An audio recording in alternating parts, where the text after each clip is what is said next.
आज तो बॉलीवुड की फिल्मों में मजाक बना के रख दिया गया, 72 हूरे मजाक बना के रख दिया गया कि साहब इनको हूरे मिलेंगी। दुनिया मजाक बनाती है तो बनाए, जो इंसान मर्द है और जिसके अंदर मर्दानगी है, अल्लाह ताला ने मर्द के अंदर ये जज्बा रखा है कि उसको औरत की तलब और जरूरत है। और जन्नत एक ऐसी जगह है जहां इंसान की हर जायज ख्वाहिश पूरी होगी। तो जब इंसान के अंदर औरत की तलब है, मर्द के अंदर, तो अल्लाह ताला ने उसकी तलब को भी वहां पे पूरा रखने का इंतजाम किया है जन्नत की हूरों की। और ये जो जन्नत की हूरें हैं, अल्लाह के नबी फरमाते हैं, अगर जन्नत की कोई औरत जमीन की तरफ झांक दे, सिर्फ झांक दे, वो आना तो दुनिया में बड़ी दूर की बात है, अगर जन्नत की औरत दुनिया की तरफ झांक दे, अल्लाह के नबी फरमाते हैं लमलअत मा बैनहुमा रिहा, उसकी खुशबू से जमीन व आसमान भर जाएंगे। उसके झांक देने से दुनिया में रोशनी भर जाएगी, दुनिया में खुशबू भर जाएगी। वला नसीफुहा अला रासिया खैरुम मिनद दुनिया व मा फिया, और अल्लाह के नबी फरमाते हैं कि जन्नत की औरत के सर पर जो दुपट्टा है वो दुनिया की तमाम नेमतों से बेहतर है। ओ दुपट्टा पहनने वाली मेरी बहनों, ओ पर्दा करने वाली मेरी बहनों, तुमको मुबारकबाद देता हूँ, तुमने जन्नती औरतों का ड्रेस अपनाया है, तुमने जन्नती औरतों का कपड़ा अपनाया है। जन्नत की औरतें भी दुपट्टा ओढ़ने वाली होंगी, वो स्कर्ट पहनने वाली नहीं होंगी, वो अपने शरीर को दिखाने वाली नहीं होंगी, वो नंगी रहने वाली नहीं होंगी। जन्नत की औरतें भी दुपट्टा रखने वाली। हमारे अंदर उस जन्नत की तलब क्यों नहीं है मेरे प्यारे साथी?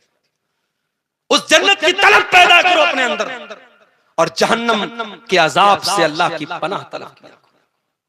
ये मत समझो कि साहब हम तो अहले हदीस हैं, हम शिरक नहीं करते, हम मजार पे नहीं जाते, कब्र पे नहीं जाते, हम तो बहुत बड़े 30 मार्का हो गए, हमारी तो जन्नत पक्की होगी। खबरदार, अपनी नेकी पर, अपने तौहीद पर गुरूर मत करो।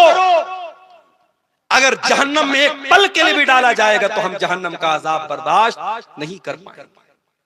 इसीलिए अल्लाह के नबी फरमाते हैं इत्तकुन्नारा वलौ बिशिक्की तमरा, जहन्नम की आग से बचो, अगरचे अल्लाह की राह में खजूर का टुकड़ा ही दे करके बच सकते हो तो बचो। कुरान कहता है अल्लाह के नेक बंदे वल्लज़ीना यबीतूना लिरब्बिहिम सुज्जदन व क़ियामा, अल्लाह के नेक बंदे रात रात भर सजदा करते हैं, क़ियाम करते हैं, रात रात भर तहज्जुद की नमाज पढ़ते हैं, रात रात भर अल्लाह को राजी करते हैं, उसके बावजूद भी अपने आप को जन्नती नहीं समझते। वल्लज़ीना यक़ूलूना रब्बना अस्रिफ अन्ना अज़ाब जहन्नम, रात रात भर तहज्जुद पढ़ने के बाद भी वो दुआएं करते हैं, ऐ हमारे परवरदिगार तू हमको जहन्नम के अजाब से बचा ले, इन्ना अज़ाबहा काना गरामा, जहन्नम का अजाब बड़ा दर्दनाक है। अपनी नेकी पर गुरूर मत करो मेरे प्यारे साथी, हमेशा जहन्नम से बचने की दुआएं किया करो। अपनी जिंदगी के मकसद को पहचानो, हम इस दुनिया में क्यों पैदा किए। वमा खलक़तुल जिन्ना वल इंसा इल्ला लियअबुदून, मेरे बंदो मैंने जिन्नात को और इंसानों को अपनी इबादत के लिए पैदा किया है। हम इस दुनिया में पैदा किए गए अल्लाह की इबादत करने के लिए। अल्लज़ी खलक़ल मौता वल हयाता लियब्लुवकुम अय्युकुम अहसनु अमला, अल्लाह ने हमको क्यों पैदा किया, अल्लाह ने जिंदगी को क्यों बनाया, अल्लाह ने मौत को क्यों बनाया। फरमाया हम तुम्हारा इम्तिहान लेना चाहते हैं कि तुम में कौन अच्छा अमल करता है, कौन अल्लाह को राजी करने वाला अमल करता है। इम्तिहान देने आए हैं दुनिया में, और जो इम्तिहान देने आता है उसको फिक्र रहती है कि मैं पास कैसे हो जाऊं, उसको फिक्र रहती है कि मैं पास कैसे हो जाऊं। बहुत कामचोर किस्म का भी स्टूडेंट और तालिब इल्म है, इम्तिहान जब करीब आता है तो वो तैयारी करता है।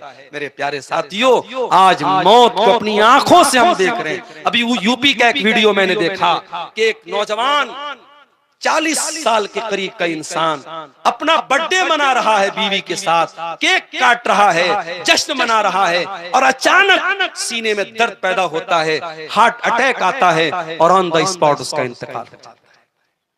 मौत आपसे पूछ के नहीं आएगी कि अभी तू एक बर्थडे और मना ले, फिर हम तुझे हम मौत से हम कनार करेंगे। लोग हर साल बर्थडे मनाते हैं, एनिवर्सरी मनाते हैं, नया साल मनाते हैं, जबकि होना तो ये चाहिए जब आपकी जिंदगी में आपकी डेट ऑफ बर्थ आए, आपकी पैदाइश का दिन आए, तो केक खाने और काटने का दिन नहीं है, वो जश्न मनाने का दिन नहीं, वो बर्थडे मनाने का दिन नहीं, वो सोचने का दिन है। ऐ अल्लाह, मैं अपनी मौत से एक कदम और करीब आ गया, मैं अपनी जिंदगी की किताब में से, मेरे जिंदगी की किताब में से एक पेज और निकल गया, मैं कब्र से एक कदम और करीब आ गया। वो तो अपने आप को जांचने और परखने का दिन है, अपने आप को इवेलुएट करने का दिन है, अपने आप की परीक्षा लेने का दिन है, और हम और आप उस दिन केक काटते हैं और जन्मदिन मनाते हैं। और आज मैं अभी कर्नाटक में रमजान में गया था, मुझे कुछ लोगों ने बताया कि मौलाना आज अहले हदीस कहने वाले लोग और बाकायदा जो बड़े बड़े पढ़े लिखे और दीनदार किस्म के लोग हैं, उनके घरों में भी एनिवर्सरी मनाई जा रही है, उनके घरों में भी बर्थडे मनाया जा रहा है, उनके बच्चों की पैदाइश पर भी केक काटा जा रहा है। मेरे प्यारे साथियों, याद रखो, ये सारे चोंचलेबाजियां ये यहूद और नसारा के हैं, और अल्लाह के नबी ने फरमाया, मन तशब्बह बिकौमिन फहुवा मिनहुम, जो किसी कौम की नकल करता है वो उन्हीं में से है। बच्चों को केक खिलाना है, आप कभी भी खिला सकते हैं, केक खाना जायज है, केक खिलाने में कोई हर्ज की बात नहीं है, मगर ये बर्थडे सेलिब्रेट करना, माफ करना, ये हमारा कल्चर नहीं है। बीवी से मोहब्बत है, बीवी को आप रोजाना रेस्टोरेंट में लेके जाइए, कोई हर्ज की बात नहीं, अगर अल्लाह ने आपको नवाजा है, लेकिन साल में एक शादी की तारीख के दिन बीवी को लेके जाना और कि साहब आज हमारी एनिवर्सरी है, शादी की सालगिरह है, ये कल्चर इस्लाम का नहीं है। मेरे प्यारे साथियों, हमारी जिंदगी परीक्षा है, हम इम्तिहान देने के लिए आए हैं, और यहाँ जो हम अमल करेंगे उसी अमल की हमको जजा मिलेगी, उसी अमल का हमको बदला मिलेगा। इसीलिए अल्लाह कुरान में अपने नबी से कहता है, कुल इन्ना सलाती व नुसुकी व महयाया व ममाती लिल्लाहि रब्बिल आलमीन। ऐ नबी, आप कह दीजिए, मेरी नमाज अल्लाह के लिए, मेरी कुर्बानी अल्लाह के लिए, मेरा जीना अल्लाह के लिए, मेरा मरना अल्लाह के लिए, मेरी जिंदगी का मकसद तेरे दी की सरफराजी, मैं इसीलिए मुसलमान, मैं इसीलिए नमाज़ी।